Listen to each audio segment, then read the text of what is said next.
All right, everybody. Sorry for the late start. This is beyond formations.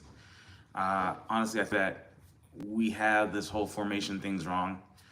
We're talking about formations like the way it was done 40 years ago, right? At least in the United States. And what we're doing is we're talking about formations in the counterattack or build out phase, like what they look like out the back. And we're really not talking about formations like what they're supposed to develop into, supposed to build out of, right? Depending on whether or not we're attacking deep or attacking high possession. High possession meaning further up the field, right? So like where you're supposed to end up in the attacking third does not even remotely resemble a 4-2-3-1, right? At least in the United States, we have a more fluid counterattacking style. So the 4-2-3-1 kind of maintains itself going forward. But if you're rigidly positional and you're counterattacking, there's a next phase of play, right? There's the where the ball pauses and stops in transition and the formation kind of bends. There's the hydration, there's the recovery, there's a count, whatever it is. At that point, in the next phase of play, beyond build-up and counterattacking, the formation is nonsense, right? It's not a 4-2-3-1, right? So formations are like an illusion. We need to rethink both space, position, or we need to rethink three things: space, position, and structure, right? And the formations are not what we think they are, period. End of story, right? Traditional formations describe starting points and not in-game structure. And average positions and passing maps, passing network maps, are what's actually going to reveal functional shape, right? And real shape, functional shape is informed by movement, tactics, roles, and positions. And what at this point coaches and analysts have to do is measure what the real shape is, not just name or label formation is. So if we start with the paradigm of fluid play, like what we're doing while we're counterattacking, what we're doing in certain areas of the field, right? Or within the structure. In the structure, there's certain players that are responsible for the ball. It's between 4 or 5. The higher up the field you may have 4, maybe 5, maybe 6 players responsible for the ball. The players that are responsible for the ball are in much more fluid motion, right?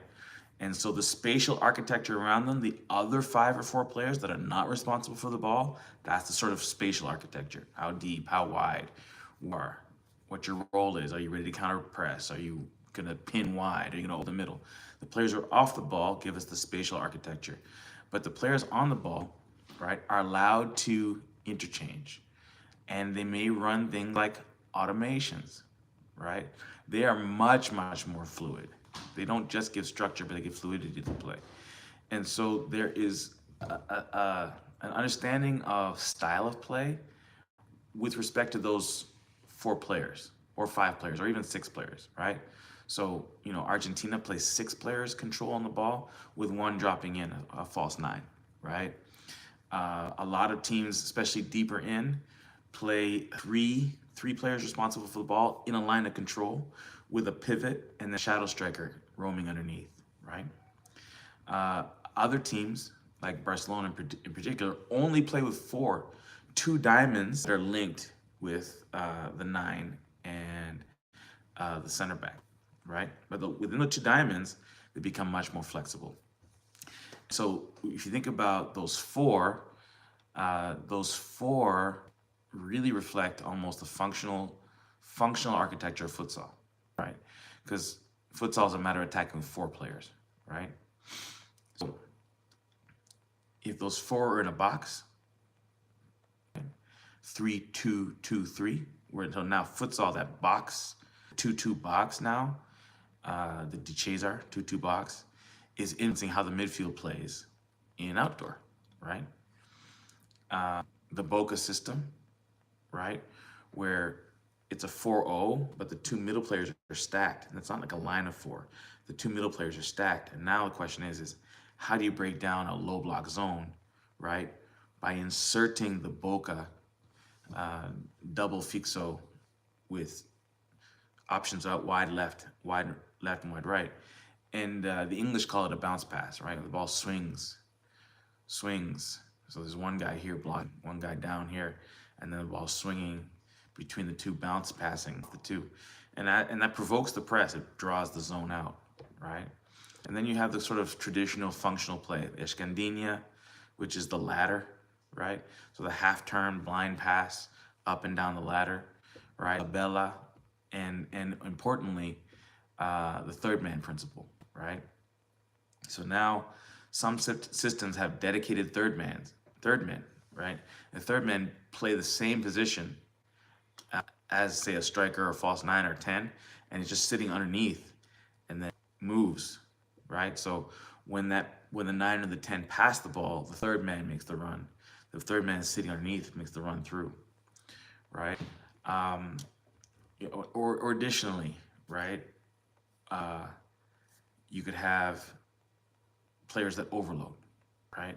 Players that start in the 4-man structure of controlling the ball, right? The fluid structure, and then the balls move wide to a spatial player, right? To a player holding width, and then overloads down the middle, right? So there's a lot of spatial architecture and fluid play that's based on not a formation. It's based on who's responsible for the ball and who's not responsible for the ball, right? And what kind of space are they holding and what kind of formation they're holding.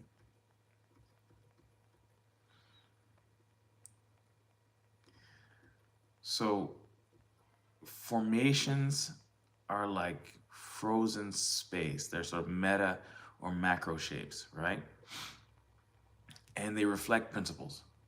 So if, for instance, Chelsea does a wheel, 2 players middle and then 4 and 4, right? 2 central players as an axis, everyone else rotates around, right? Creating wide arcs and release angles. And they're very, very far away and very spread out, right? And they do have to model the field, right? Sort of like so that they don't get too spread out or too far away, and they don't drift into press traps. But you only got 2 guys in the middle who control the tempo, and now that's how the space is created, right? By opening up that middle with the 2 guys central. Some teams attack out of a block, right? So they attack from deep, and when they recover the ball, they attack very quickly, right? So France will have 2 lines of 5 through the midfield, and they're looking to play through and switch early, right? It's part of their guide, higher up the field than many teams build, right? But they go less narrow, and there's no midfield to speak of, right? It's 5 at the back, 5 in the front, right? For instance, Barca's linked diamonds we talked to, right? Jugamos en cuadrados. We play in 4s, right? So there's 2 4s we're linked, diamonds and squares. It creates a lot of triangles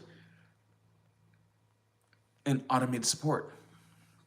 But in the geometric map, within the 4, they're even more fluid, right? They exchange more, they have more automations. I think we already mentioned it, but Argentina is really a 1-2-1 rest defense. 6 forwards with 1 forward dropping, all right? Right? Linking the midfield and the attack. 2 holding midfielders and a 6-man block behind, sort of in front, and wide, right? Across the top. And as they funnel forward, they'll start dropping players in. So as the formation funnels, maybe there isn't space for 6 across the top. So as they go in forward, they're dropping players in between the lines, right? Or Manchester City plays an inverted pyramid, 2-3-5, or 2-4-4, right? And you can measure it. You can use this use the passing map sequence, average positions, and you'll measure what the actual formation, what the goal of the coach is. So I want to think Unai Emery, right? Plays 4 at the back with 2 split triangles, sort of like that Barca idea.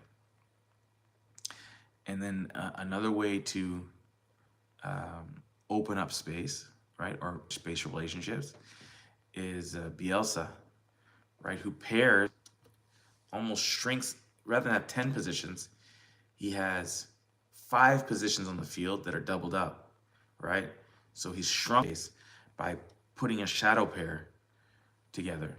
And then that's what makes the third man run. So, you know, one player passes and his shadow makes the run, right? And those automations are now set, right, between twos. So Bielsa plays in twos, 5 groups of 2, as opposed to a group of 4, or 2 groups of 3, group of 3, right? And 5 groups of 2s, right? France plays in 2 lines of 5, right? Argentina plays a diamond with 6, and then further up the field they're dropping in between the lines.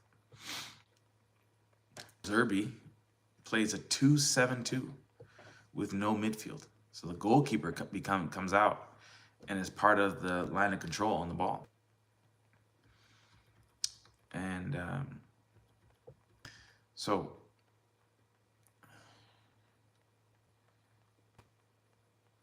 all these concepts, right? The funneling concept, right? That dictates formation. Positional play, right?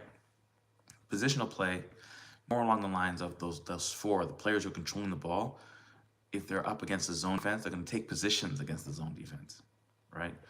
They have players drop in position. A false 9 drop in and take a position. 10 drop in and take a position against the zone defense. They're not going to rotate against the zone defense, right? Relate, those are the automations. Tabela, conduccion, Escandinha, right?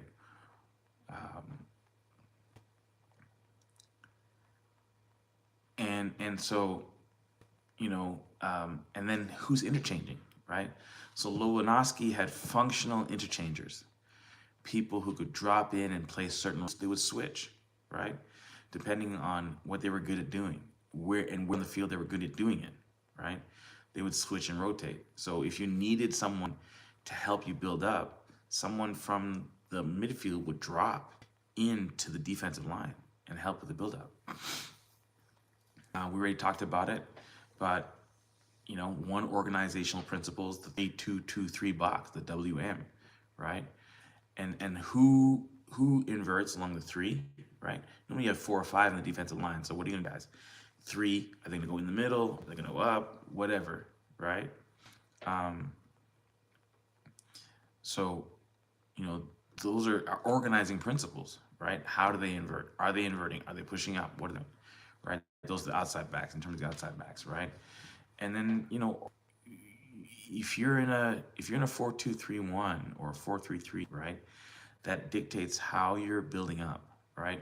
Might dictate how you're counterattacking and counterpressing, but maybe and certainly, right, when you're expected to be in a defensive shape, it's more traditional.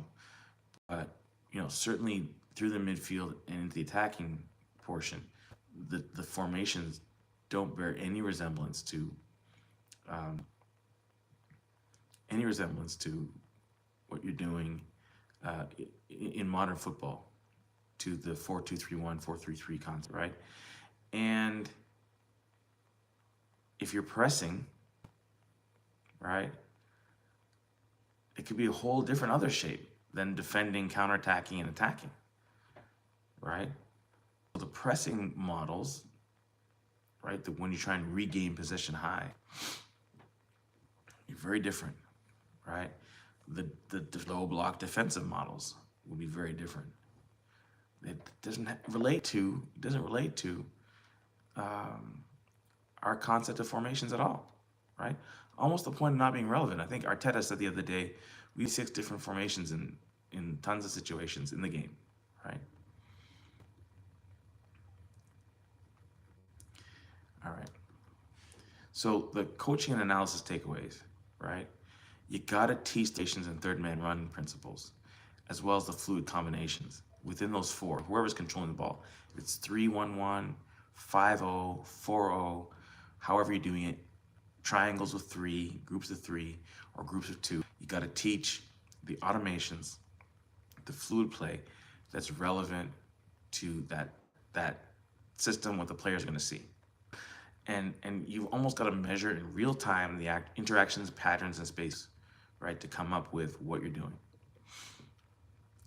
And where you are in the field, like the space you're taking up, irrespective of your formation, the position you're taking up, and your role dictate in the modern game what you're supposed to be doing, right? And Escandinha, what shape do you play in transition? What shape do you play when you're ahead? What shape do you play when you're behind? What shape do you play in rest defense, right? What shape do you play when you're pressing? There's a lot of combinations, right? A lot of factors that can affect what the real formation is supposed to be. So,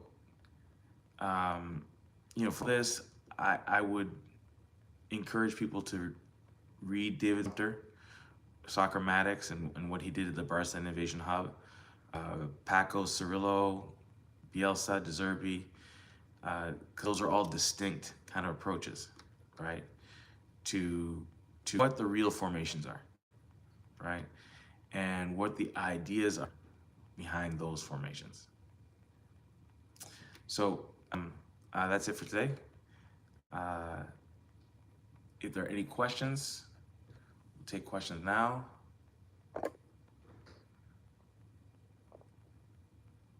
We're good.